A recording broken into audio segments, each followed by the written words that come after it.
Hey guys, I always hate waving because my hands are so gross because I bite my nails incessantly. I think I showed you a little while ago, I have a couple of these A7, A8 Midori notebooks, and I've just been just interested in ink names and things like that lately. And I actually started filling up 2 at a time. I have like 3 pages left on that one.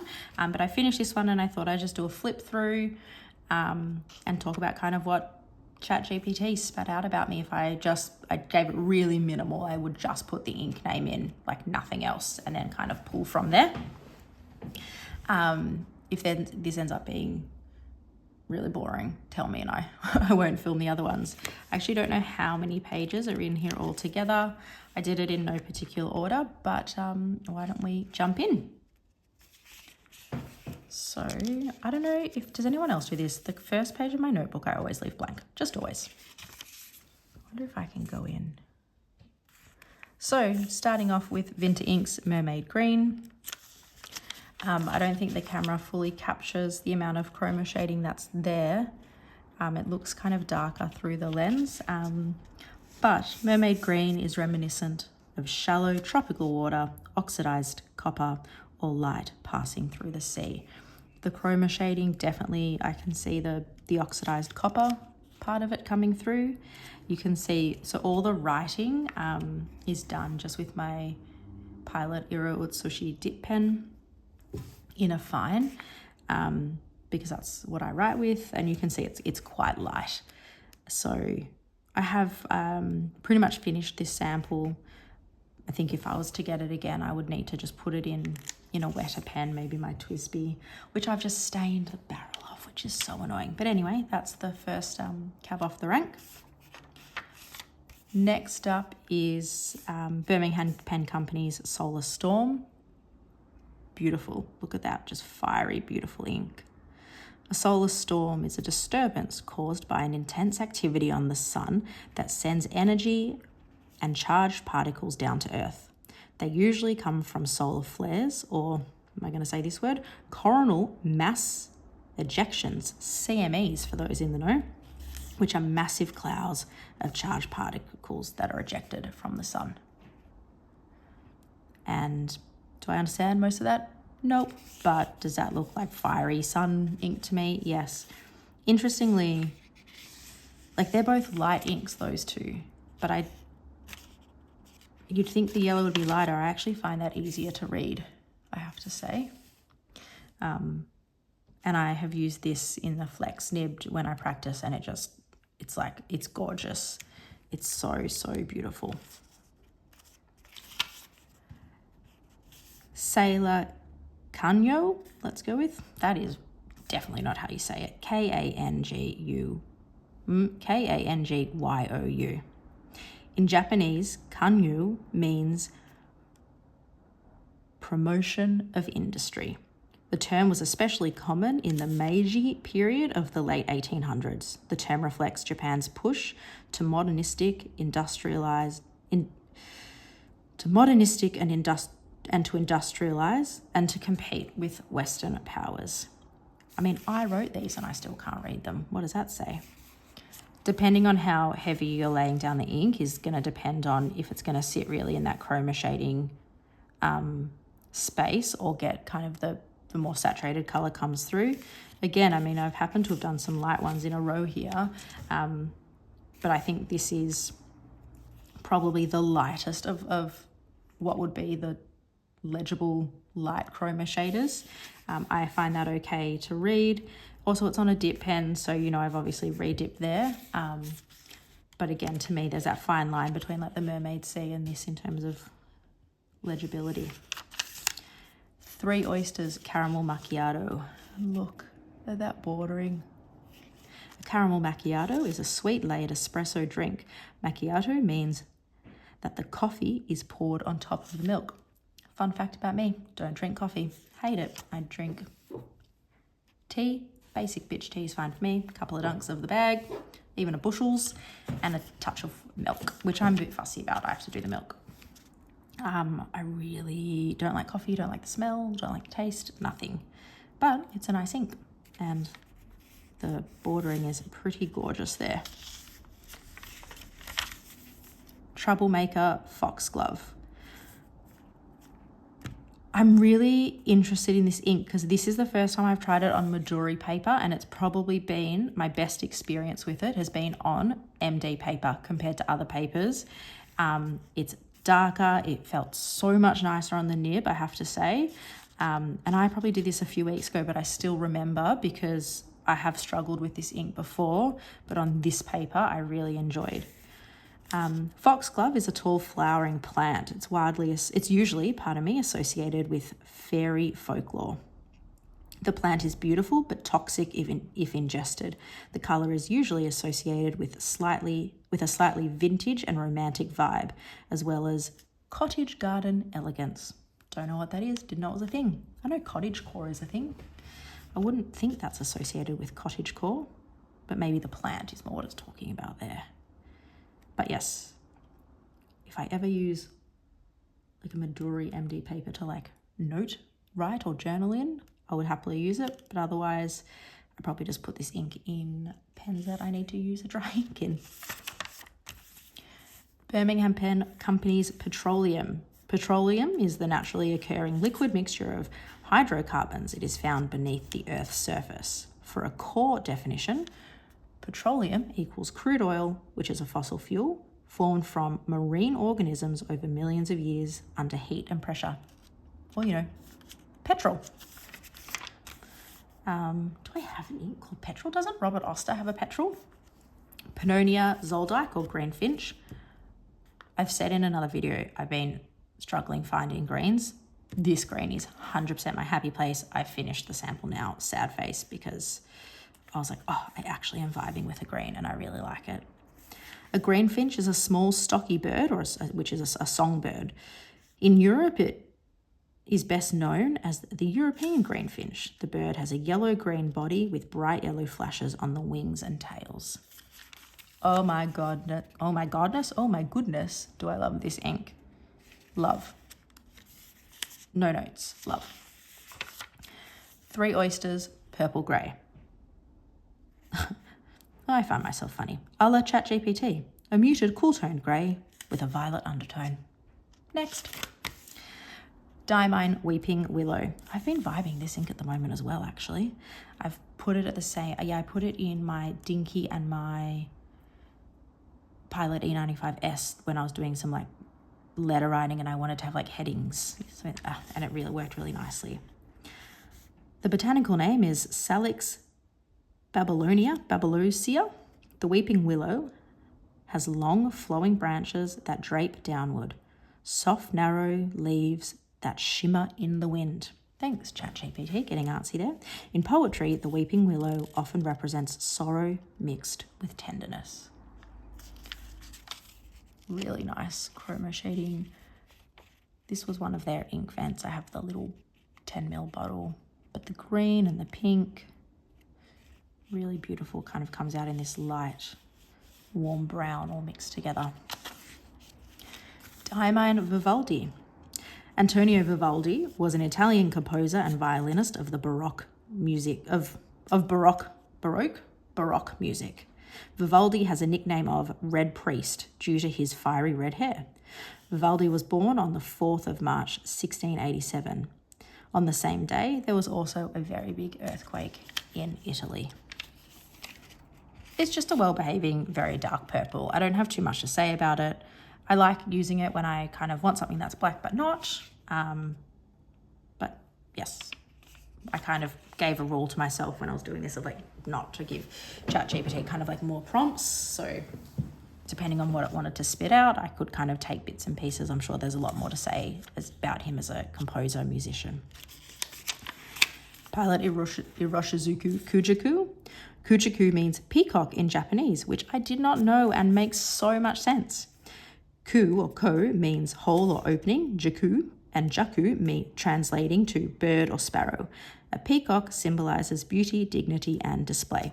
And I know we could look up the inks and it would have said it there, but I didn't do that, okay? I just knew I had this ink. But now that I know, totally makes sense to me.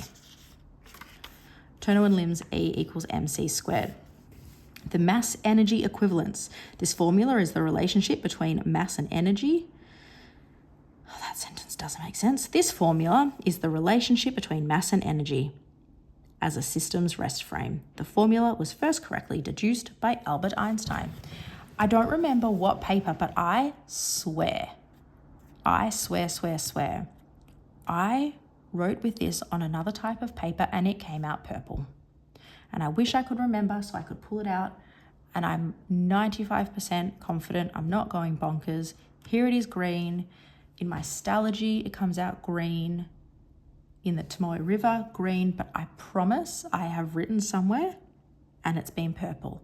Has that happened to you? What was the paper type? Because I would love to do a side-by-side. I swear. I don't think I'm going crazy. Oh, I can never pronounce his name. Waringel's Don Quixote. Don Quixote is a novel by Miguel de Cervantes. The book's full name is The Ingenious Gentleman Don Quixote of La Mancha. The novel was originally published in 2 parts in 1605 and 1615. Probably no surprise to anyone that I love this colour because it's in that burgundy family tree that I always go to. It's muted, but it's legible. It can get dark. I just think it's a really nice ink.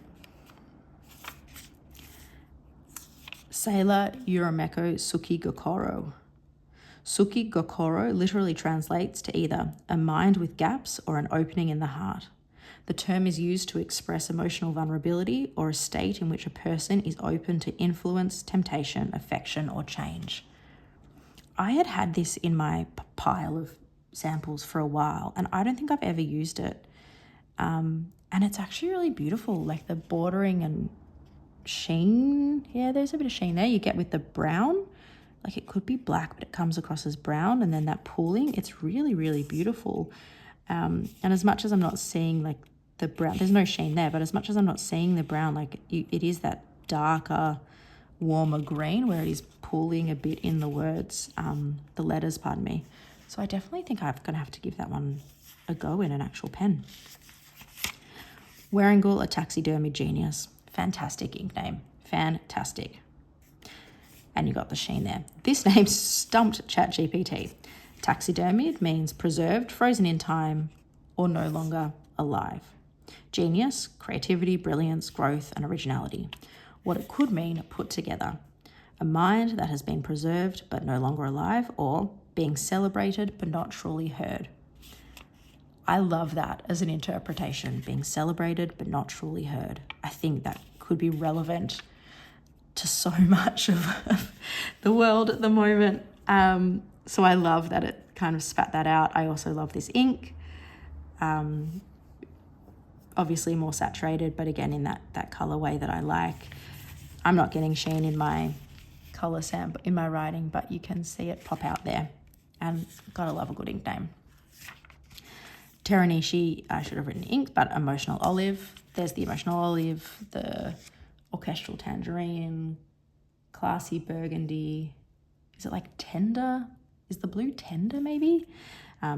Emotional Olive, a beautiful and ambiguous phrase. It could symbolize peace in emotional conflict, with an olive branch being a classic symbol of peace. It's also a really nice ink. Probably no surprise. I want to go back to the Pannonia. I wonder if they're similar. Maybe the olive greens are my happy place. I should stop trying to go more with those regal, foresty garden greens, and this is kind of where I find myself happy. Diamine, a jug of sangria. I really like this ink. It's so dry though. It's really, really dry. So just keep that in mind. Sangria is an alcoholic drink originating from Spain and Portugal. It is a punch and traditionally consists of red wine and chopped up fruit. Didn't need to say anything else because you had me at red wine. I mean, I've had sangria before. Love.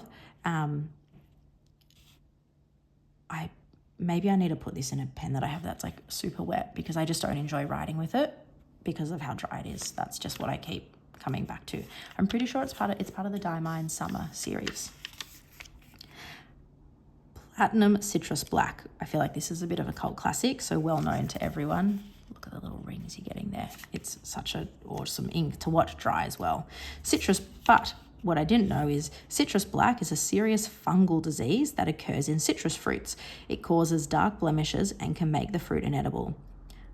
And that's its full scientific name. I'm not going to read it out. I did then go on Google like what that looks like in fruit, and it's a pretty good representation, I have to say. It's worth a Google. Give it a go.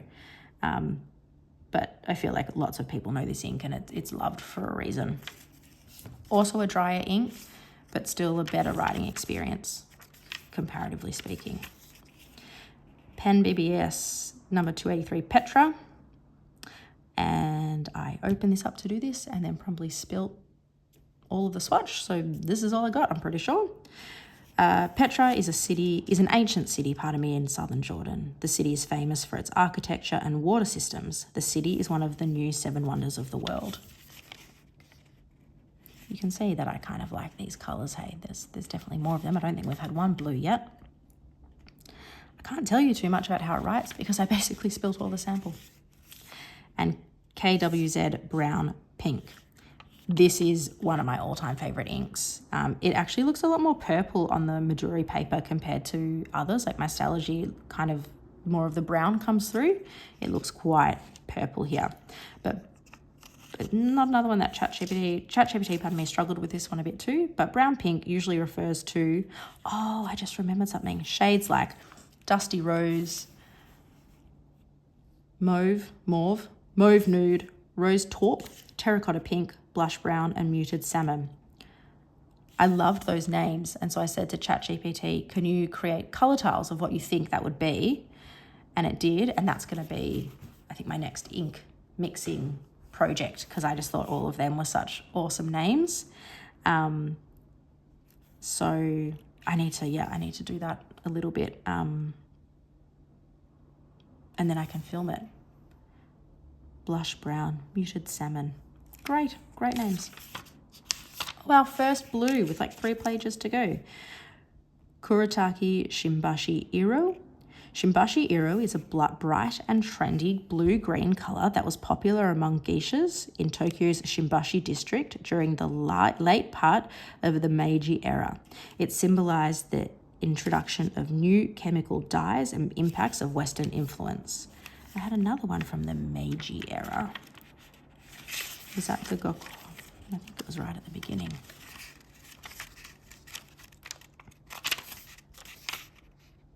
Yeah. There you go, 2 from the same era. Diamine Wagner. Okay, I feel like such an idiot now because I was literally about to say another one of my favourite inks. And yes, maybe how have I just only realised the green I like is olive green. I keep trying all these other greens and I'm like, don't like it. Why don't I just stick to olive greens? I don't know. Silly Sarah. Wagner was a German composer. He was best known for his operas. A key difference between him and others was that he wrote both the libretti and the music for all of his stage works, which is pretty talented. And look at the rings, the black borders you're getting there. Diamine, so you know it's going to write, like it's just going to behave, but I love this. And now I want to see how similar that is.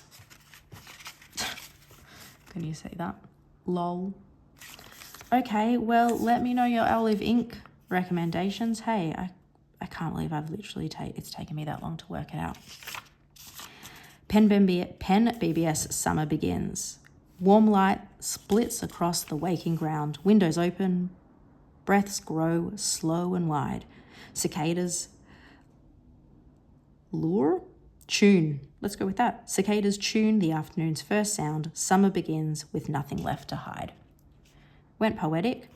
I quite like the swatch. This ink does not like Stalogy paper. And from memory, it didn't really like the Tomoe River, actually.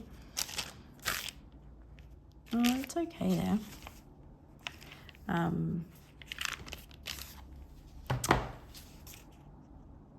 Yep, if I'm just going to look at the 2 different greens, this is just so much more my happy place. You know what I need to do is put Inaho back into a pen.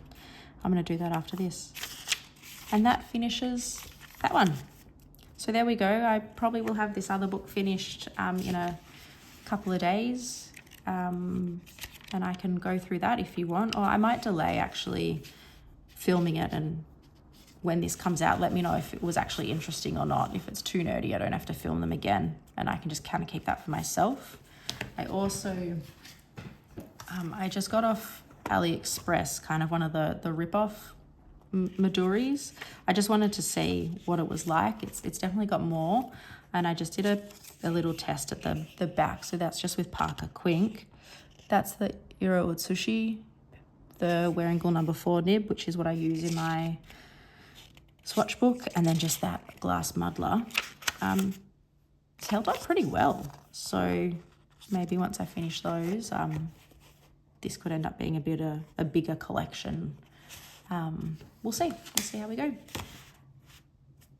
Thank you for hanging around with me. Please let me know your olive inks. I can't believe I've just made that realization. I feel like a bit of a silly duffer, but I would love to hear them, and I will speak to you guys soon. Oh, and if you do want me to film this one, tell me that too, because otherwise I won't. Happy to take the feedback. I'll speak to you soon. Bye.